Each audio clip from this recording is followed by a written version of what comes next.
Okay, Jerry Wong. So Jerry, let's look at your aperture images, and here they are. I want to say before we get started with all of them is that the images are all a little bit dark, and so might want to check on that. It looks as if you're shooting in the manual mode, and when you are shooting in the manual mode, you need to pay attention to the light meter. So if the lighting situation changes, or when you change your aperture or shutter speed, you'll need to compensate for those changes. So for example, here with the aperture images, the first image is with the aperture at f3.5, and the second with it at f8.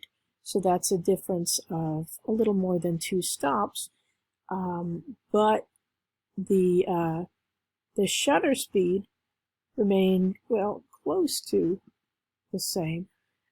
So you do want to change the shutter speed when you change the aperture. Okay. That said, let's take a look at the depth of field. And here at f3.5, we can see the background is soft, is somewhat out of focus. And with f8, it's most definitely more in focus. So I'm looking at your camera, and I think the camera does not stop down beyond f8. But that's certainly enough of a difference to show the change in depth of field. Okay. And distance images. I would like to have shot in different situations. So for each category, aperture, distance, and focal length, I wanted to see a different situation. Okay. But that said, distance here, of course, I don't know how much you changed. It doesn't look like it's that much, but let us again look at the depth of field. So it says original, and then 25 centimeters from original. So I'm wondering if that means what? Not sure.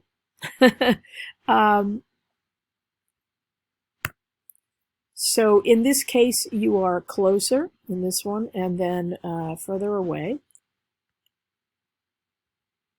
And it's a little difficult to tell what the depth of field is because it's dark.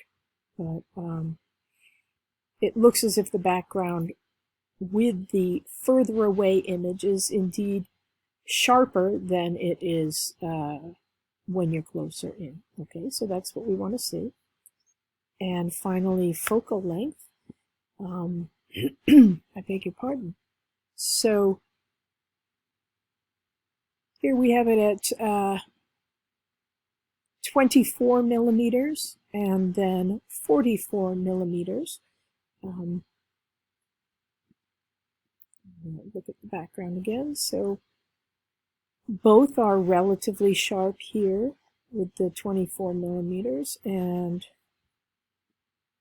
the background is somewhat less sharp here at 44 millimeters. So a greater difference between the focal lengths, the extremes of the lens, would show a greater difference in the depth of field. So it's pretty subtle here, but it works. Okay, good job overall, Jerry. Thank you very much. Okay, I hope that, well, please pardon me for mispronouncing your name. Is it Sit-Ching? Sit-Ching? Sorry. So let's look at your aperture images. And in terms of the depth of field, they work great. The first image with the aperture set at f3.5 showing shallow depth of field, and the second with the aperture at f22 showing very great depth of field. You have the camera set to the manual setting, the manual mode, and you need to pay attention, I guess, to the light meter when you're shooting in that mode, because the camera will tell you whether or not you're exposing correctly, but it won't fix it for you. So when you change the aperture here in this set, you need to have you should have compensated for that change in the amount of light by changing the shutter speed as well. To make life easier, you can certainly shoot in the aperture priority mode, and in that mode the camera will figure out the equivalent exposures for you. So as you change the aperture, the camera will automatically change the shutter speed for you. Difficult lighting situation in that you are shooting into bright light. So it's a good example here of what happens. This image is exposed correctly for the foreground where it's darker, and so the background is overexposed. This image, with the aperture stopped way down, is exposed correctly for the background. And so the detail looks great in the background, but the foreground is underexposed. Okay, now on to distance from subject. It's a little difficult to tell what the depth of field is here because the background is so homogeneous. You know, it's all the same. But in this image further away, let's see if we can, if we can see any changes here. It's a lovely image. It works very beautifully with the very, reduced color, just the bright red of the flower and nothing else. And let's see, this one is closer. So yeah, I think that we can see a little change here down in this area, where when you're further back, it's sharper because the depth of field is greater. And coming in close makes the depth of field shallower, even with this pretty short lens of 15 millimeters. So good job there. Let's look at the focal lengths. So the first image is using a focal length, again, of 15 millimeters. That's really cute. So I love the cross-eyed effect there of this, I guess, dinosaur. And I love the reflection as well. That's really great. So wide angle, a short lens giving relatively great depth of field, even with a relatively large aperture of f4.5, which would, in the normal course of things, give you shallow depth of field.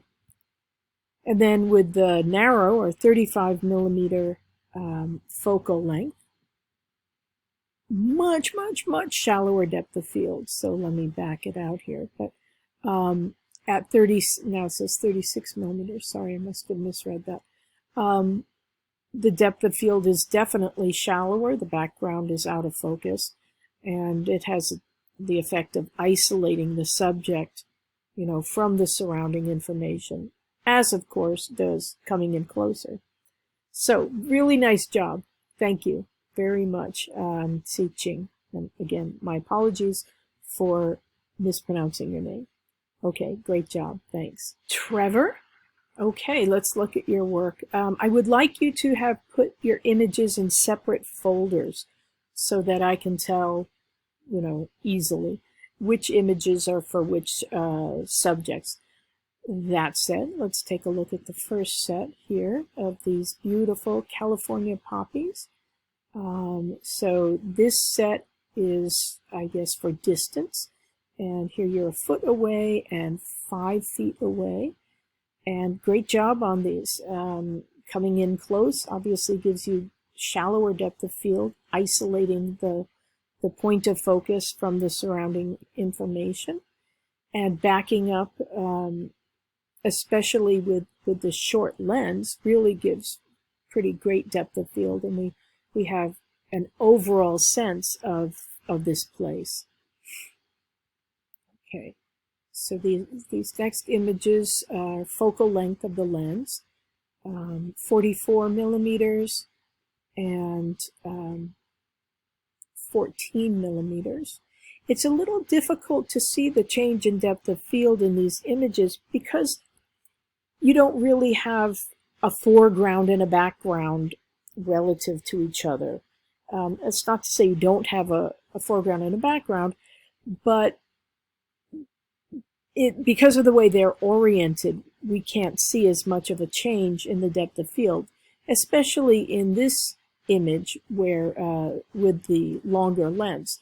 So most of it is kind of in the same plane, so we don't really see any areas that are not really in focus. So something to think about there when you're shooting, to find an area where you do have space going back in the frame, but you also have physical elements like a person or some rocks or a plant or something to mark or demarcate the areas of focus and where the focus begins to fall off. Okay. And aperture. So very nice job on these. The first image showing shallow depth of field with an aperture of f3.6. And we can certainly see that the background is out of focus relative to this, whatever it is, attached to this wood, to this branch. And then f22, so a much smaller aperture, and with much greater depth of field. I note that the image is a little bit darker, so you changed the ISO, which is fine, but possibly not quite enough, or you maybe could open up the shutter speed a little bit, maybe 1/500th of a second instead of 1/1000th. But that said, great job on this set and the first set.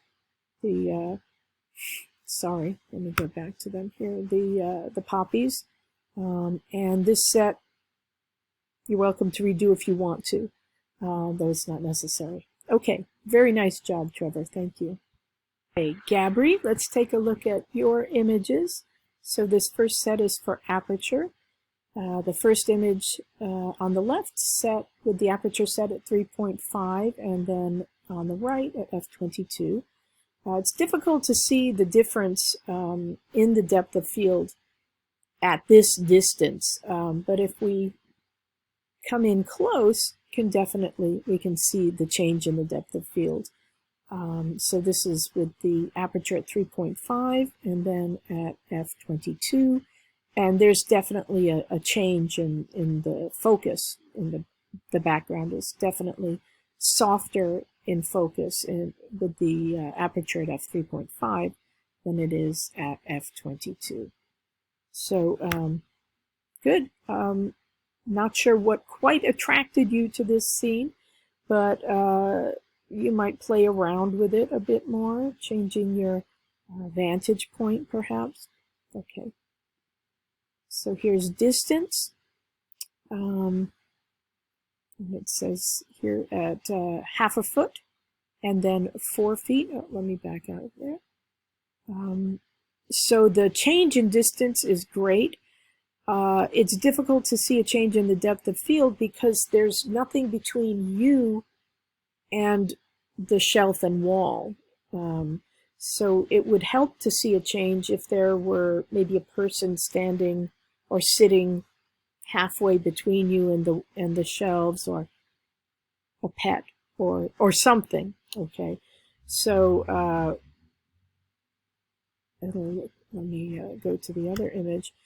So even though you're really close here, it's difficult to see a change in the depth of field because there isn't space and there's nothing between you and this area. So it's not that the depth of field didn't actually change, but we can't see that. Okay. All right. And now focal length. Focal length of the lens. So this first one on the left at 18 millimeters. And let's just look at come in closer to see the foreground relative to the background and vice versa. And both are in relatively sharp focus. And here it's a little harder to tell because the background is kind of a monotone, but it certainly looks as if it's in much softer focus with the longer lens, the lens at 55 millimeters. So nice job. All right, thank you very much. Muskan, let's look at your work here. So aperture up first, the image on the left with the aperture set at f4. Okay. And then on the right at f20, we can certainly see a difference in the depth of field. So at f4, the foreground has fallen out of focus and the background. There isn't that much background, but this area between the leaves we can see is out of focus. And at f20, the foreground is in sharp focus, as is the background. So nice job there. Distance from subject. So we have the aperture set at f4, and then in the next one at f5.6. Okay, so in this set you did change the focal length of the lens. So let's look at focal length of the lens and see what changed there. Okay, so in both of them you changed the focal length of the lens. So choose one and keep that, and then shoot another set where instead of changing the focal length of the lens, you change the actual distance from the subject. Okay, but let's look at this set then.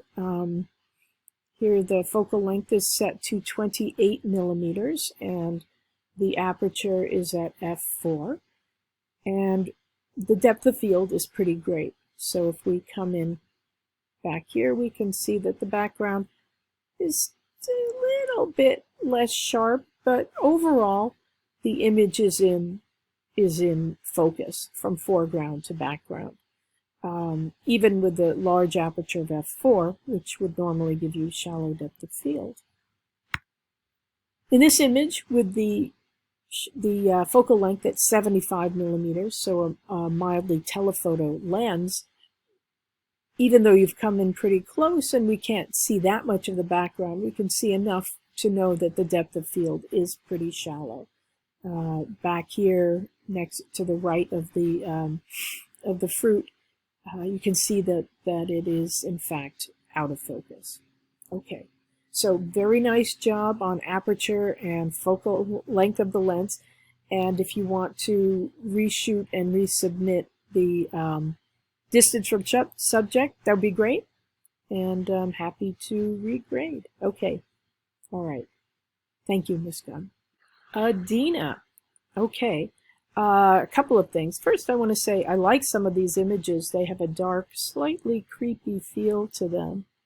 I would like you to have put them in separate folders, one for each category or section. So for aperture, distance from subject, and focal length of lens.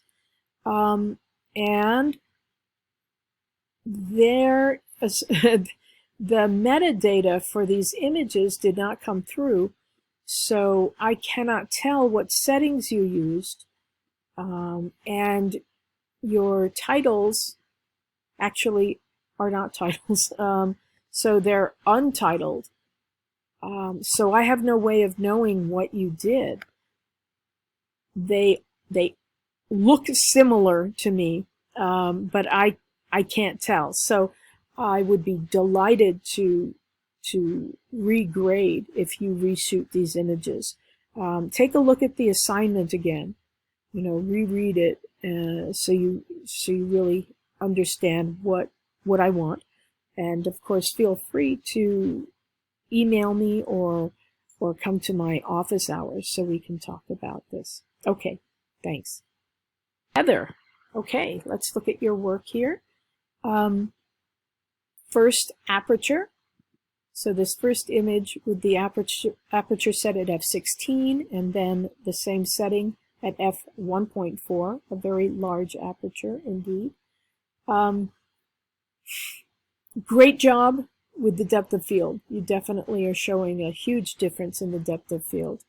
You do have the camera set to manual, and when you have it set to manual, whenever you make a change, you'll have to make another change yourself. So, for example, when you changed the aperture here from f16 to f1.4, you changed the amount of light entering the camera, and so you need to also change the shutter speed to compensate for having changed the aperture. And that is why this image here is much darker than this next one. Okay, so you might want to shoot in the aperture priority mode. So when you change the aperture, the camera will automatically figure out the equivalent exposures for you and set the appropriate shutter speed. Okay, but nice job showing the change in depth of field here. With distance, very nicely done. Both images work beautifully. Here you were at, it says, oh, f1 point, is that right? f1.4, which is not true. That's okay. So you're further away here with the point of focus being the flowers, the hydrangeas in the foreground, and then coming in much closer in this image. And beautifully done, very shallow depth of field here, and beautiful light. It's lovely. It's a lovely image. So great job there. And finally, focal length of the lens. Not a huge difference in the focal length, but a definite difference in the depth of field. So 18 millimeters here, and about 29 millimeters here, but quite a difference in the depth of field. And this image, I think, works actually really nicely. I really like the arrangement of the Q-tips. It's almost like a starburst, or one of those wonderful bursts of fireworks. So beautiful job, and great job on all of these, Heather. Thank you very much.